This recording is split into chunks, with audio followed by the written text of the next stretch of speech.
கையிலே ஆகாசம் கொண்டு வந்த ஓம் பாசம் காலமே போனாலும் வாழ்ந்திடு ராசா கண்ணிலே நீராட காஞ்சனலோ போராட பூத்ததே ஆயிரம் பூ சிரிச்சிடு ராசா தூந்திருந்த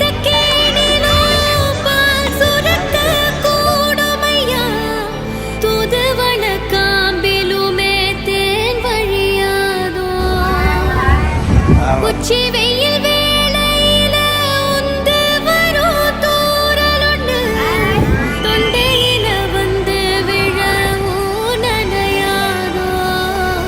தொழிலாளர்கள் குடும்பத்தை இப்போ விமானத்துல பறக்க வச்சிருக்காரு கோவையுடைய கனவு மகன். இங்க இருக்குடாவானோ அதை எட்டி பிடிக்கவானாலும் 6 வயசுல போட்ட சபதத்தை இப்போ நிறைவேற்றி இருக்காரு.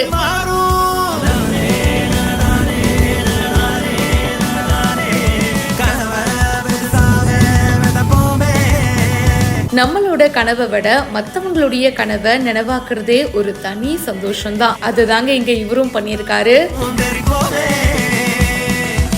கோயம்புத்தூர் பேரூர் பகுதியில பிரியா உணவு கேட்டரிங் நடத்திட்டு வராரு லக்ஷ்மி ராஜன் அவர்கள். இவருடைய மகனான பிரகாஷ் ராஜ் தாங்க இந்த சூப்பரான விஷயம் பண்ணிருக்காரு. தன்னுடைய கேட்டரிங் நிறுவனத்துல வேலை செய்யற சுமார் 26 பேருடைய குடும்பம் அவங்களோட ஃபேமிலின்னு எல்லாரையும் பிளைட்ல கூட்டிட்டு போயிருக்காரு. கொச்சின்ல இருந்து அப்படியே சேலம் போயிருக்காங்க.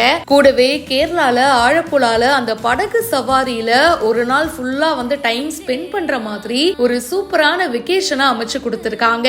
இத பத்தி அதுல ஒரு தொழிலாளர் வந்து சொல்லும் போது, அப்போ எங்க ஓனரோட பையனுக்கு 6 வயசு இருக்கும். அப்போ நாங்க ஜாலியா யதார்த்தமா கேட்டோம், நீங்க பெரியவனாகி என்ன பண்ண போறீங்கன்னு. உடனே அப்போ சொன்னாரு, உங்க எல்லாரையும் நான் வந்து பிளைட்ல கூட்டிட்டு போறேன்னு. அப்போ அவர் சொன்னதை இப்போ நிறைவேற்றி இருக்காரு. 35 வருஷம் கழிச்சு அன்னைக்கு என்னுடைய கனவுன்னு நான் சொன்னேன் இல்லையா, அதை நான் கண்டிப்பா நிறைவேற்றுவேன்னு இப்போ அவங்க எல்லாரையுமே வந்து பிளைட்ல கூட்டிட்டு போயிருக்காரு. மொத்தமா 26க்கும் மேற்பட்ட சின்ன பசங்கள்ல இருந்து பெரியவங்க வரைக்கும் விமானத்துல இப்போ கூட்டிட்டு போயிட்டு அவங்களுடைய அந்த கனவை நிறைவேற்றி இருக்காரு. நம்ம கூட இருக்கிறவங்கள நம்ம நல்லா பாத்துக்கிட்டோம்னா மேல இருக்கிறவன் நம்மள நல்லா பாத்துப்பான் அப்படின்றதுக்கு ஏத்த மாதிரி இந்த சூப்பரான விஷயத்த பண்ணி அசத்தி இருக்காரு. பேசாம நம்ம பாஸுக்கும் இந்த வீடியோவை அப்படியே ஃபார்வர்ட் பண்ணிடுவோமா? இந்த வீடியோ பத்தின உங்களுடைய கருத்துக்களை மறக்காம ஷேர் பண்ணுங்க. இப்பவே ஃபாலோ பண்ணுங்க.